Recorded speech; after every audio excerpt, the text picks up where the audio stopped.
Donc les missions du CN2R, elles sont au nombre de 5 officiellement. Il y en a une 6e qui fait bien sûr toujours sourire tout le monde sauf moi, qui est d'apprendre rapidement à se passer des fonds publics.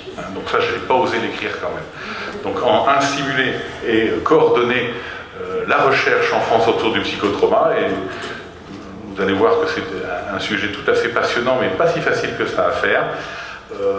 Définir des bonnes pratiques, de manière à se servir des acquis de la recherche et de la définition de bonnes pratiques pour en arriver à construire des programmes de formation dignes de ce nom, et qui soient un petit peu estampillés. Les bonnes pratiques, c'est vraiment un sujet sensible.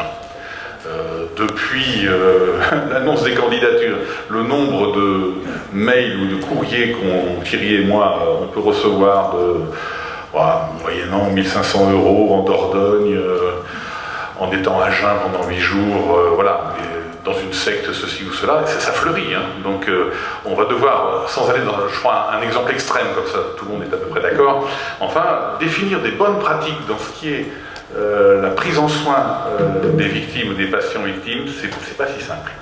Bon, bien sûr, Irène commençait par ça, il y a un rôle de tenter de coordonner les centres régionaux. Alors, oui et non, oui, de toute façon c'est écrit, donc la loi c'est la loi, on va la respecter, mais c'est surtout de les faire se rencontrer, et puis surtout qu'ils sachent ce que l'autre fait.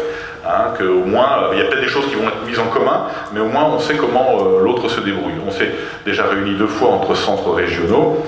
La dernière réunion c'était au congrès de la Forcum PCFT des CUMP. Bon, clairement, voilà, sur 11 centres autour de la table, il y avait 10 façons de faire. Donc ça ne peut que s'harmoniser, si il faut l'harmoniser, moi je ne sais pas, c'est aussi peut-être dans la pluralité qu'on trouve la richesse de nos actions. Et puis le 5e point qui est aussi compliqué, comment penser la communication vers tout type de public, que ce soit l'idée derrière étant de créer un champ épistémologique assez, alors créer ou développer ce champ épistémologique autour de la culture du trauma.